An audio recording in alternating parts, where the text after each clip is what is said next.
धाकली पंढरी म्हणून ओळखला जाणारा धामणगाव तालुका बार्शी येथे आषाढी एकादशी निमित्त हजारो वैष्णव भाविकांचा मेळा रंगलाय।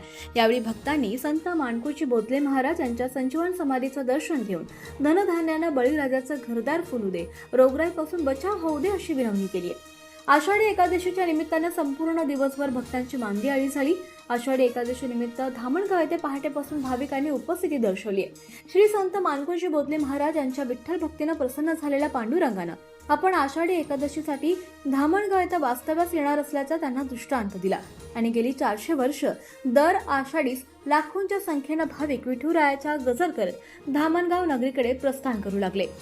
एकादशी दिवशी भक्तांच्या दर्शनासाठी रांगा लागलेल्या असतात। नंतर हे भाविक राजुळा दर्शनासाठी गेले।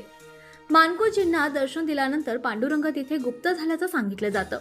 या भक्तगणांसाठी गावकऱ्यांच्या वतीनं महाप्रसादाचं वाटपही करण्यात आलंय। विठ्ठल आलासे दारी ही भावना लहान थोरांच्या मनी दाटून आल्यानं उत्साहाचं वातावरण सध्या धामणगाव नगरीत आहे। एकादशी दिवशी भरलेली यात्रा द्वादशीला उसरते। नंतर मंदिरात 4 दिवस भजन कीर्तनाचा कार्यक्रम असतो। वंशपीठाधीश हबाप्पा विवेकानंद बोधले महाराज काल्याची परंपरा सांगतात। 5 दिवस चालणाऱ्या यात्रेची सांगता सोमवारी काला कार्यक्रम आणि जंगी कुस्तानी होणार आहे। या आषाढीच्या निमित्तानं पंचक्रोशीतील 25 गावातील पायी दिंड्यांसह वारकरी आणि वैष्णव भक्त येथे लाखोंच्या संख्येनं जमलेत। मंदिर हे हिंदू मुस्लिम ऐक्याचं प्रतीक असल्यानं वारकरी भागवत दत्त पंथात एक वैशिष्ट्यपूर्ण क्षेत्र म्हणून याची ख्याती आहे। आषाढी एकादशी दिवशी मंदिरात अभिषेक, पूजा, गुरुपरंपरा कार्यक्रम असतात। बोधले वाड्यातून पालखी परिक्रमा निघून मानकोजी आणि विठ्ठलास नैवेद्य विधी सुद्धा केला जातो। आषाढी निमित्त परिसर आणि गावगावच्या पायी दिंड्या सुद्धा येथे येतात। विठ्ठल बोधनामाचा गजर, भजन, कीर्तनात दंग झाल्या होत्या। मंदिर आणि परिसरात लाखोंचा वैष्णवांचा मेळावा येथे जमलाय। मंदिर आणि परिसर विद्युत रोषणाईने आकर्षक झालाय। या प्रसंगी पाळणे, मनोरंजन कार्यक्रम, धार्मिक आणि सांस्कृतिक कार्यक्रमांनी मंदिर सजलंय।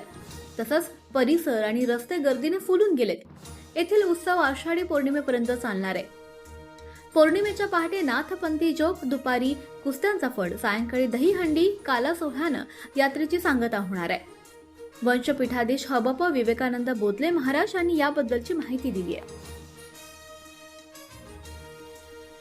बोधले महाराजांना वरदान दिलं होतं, कोणी एखादी बोधले म्हणून जगी नाव होते आणि पांडुरंगानं बोधले महाराजांना सांगितलं होतं की मानकोजी तू धामणगावला जा, मी फक्त आता आषाढी वारीला मी या ठिकाणी तुला भेटायला येईल। म्हणून एकादशी ते पौर्णिमा ही पांडुरंग हे धामणगावला ह्या धाकट्या पंढरीमध्ये असतात। बोधले महाराजांच्या वाड्यामध्ये तिथून त्या वाड्यातून बोधले महाराजांच्या तिथून पालखी निघते, परत वाड्यामध्ये जाते। म्हणून भगवान परमात्मा 5 दिवस हे धामणगावला असतात।